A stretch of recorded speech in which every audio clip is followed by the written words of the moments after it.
आरोप लगाए जा रहे हैं, क्या कहेंगे? राहुल गांधी को जो है लगातार निशाने पर लिया जा रहा है। देखिए, राहुल गांधी जी सच्चे मन से इस देश की सेवा करते आ रहे हैं। उनका परिवार, चाहे श्री राजीव गांधी जी थे, देश के प्रधानमंत्री थे, चाहे श्रीमती इंदिरा गांधी थी, जो देश की प्रधानमंत्री थी, इस देश की एकता और अखंडता के लिए पिता ने भी बलिदान दिया, दादी ने भी बलिदान दिया। उन पर इस प्रकार के आरोप लगाकर राजनीतिक रोटियां सेकने वाला कार्य नहीं होना चाहिए। ये बड़ा दुर्भाग्यपूर्ण है कि हमारे नेता माननीय श्री राहुल गांधी जी पर ये एफआईआर दर्ज की गई है, और जिस प्रकार की एफआईआर दर्ज की गई है वो एफआईआर बनती नहीं है, लेकिन राजनीतिक प्रताड़ना जो है उस उद्देश्य से एफआईआर दर्ज की गई है।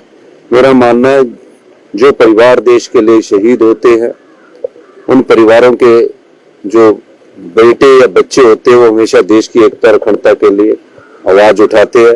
राहुल गांधी जी ने कन्याकुमारी से लेकर कश्मीर तक की यात्रा इस देश के लोकतांत्रिक मूल्यों को मजबूत करने के लिए की।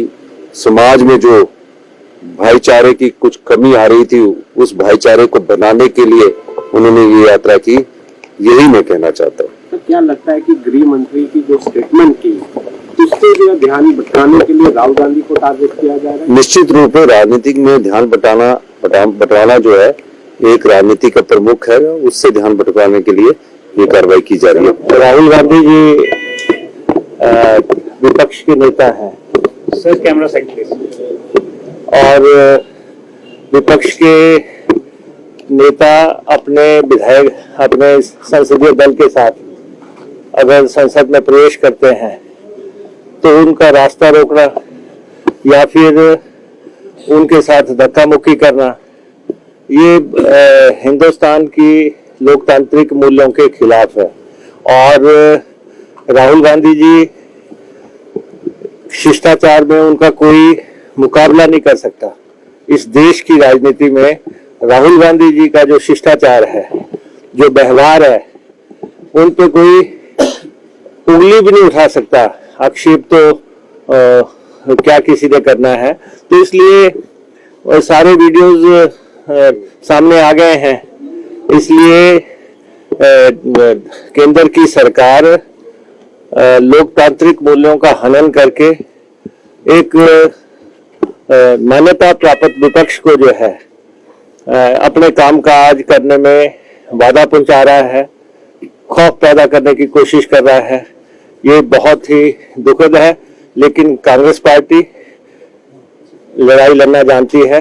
राहुल गांधी जी का जब संसद से निकाले गए थे, उन्होंने वो लड़ाई भी लड़ी थी। राहुल जी का जब मकान आवास रद्द किया था, उन्होंने वो लड़ाई भी लड़ी थी। उन्होंने पूरे देश में जो है अलख जगा के कांग्रेस पार्टी को केंद्र में विपक्ष का एक सबसे ताकतवर ताकत बना के उन्होंने प्रवेश किया। और ये इनसे रास नहीं हो रहा है कि प्रधानमंत्री जी के बिल्कुल सामने राहुल गांधी जी क्यों बैठ रहे हैं। तो इसलिए कांग्रेस पार्टी इस देश के लोगों की लड़ाई लड़ती है, और संसद के अंदर जाने से कांग्रेस के नेताओं को कोई रोक नहीं सकता। सर, क्या आपको ये लगता है कि ओपीएस से कर्मचारियों को मिली आर्थिक सुरक्षा? हिमाचल के विकास में नए आयाम जोड़ने में कर्मचारियों के योगदान को मुख्यमंत्री ठाकुर सुखविंदर सिंह सुक्खू ने पहचाना। वर्तमान प्रदेश सरकार ने मंत्रिमंडल की पहली बैठक में ही 1,36,000 एनपीएस कर्मचारियों को दी ओपीएस की सौगात। इस सौगात को पाकर हर कर्मचारी को मिलेगा आर्थिक सुरक्षा और सम्मान का साथ। जिस प्रदेश का आर्थिक खजाना खाली हो, जहां कर्ज की लिमिट को सीमित कर दिया जाए, हमने उस चीज की कभी परवाह नहीं की। कैबिनेट का विस्तार होता है, जो हमने 1,36,000 सरकारी कर्मचारियों को कहा था कि हम आपको ओल्ड पेंशन स्कीम देंगे, हमने किसी प्रभाव को न करते हुए, केंद्र के दबाव के भी प्रभाव को न करते हुए हमने 1,36,000 कर्मचारियों को ओल्ड पेंशन स्कीम दी।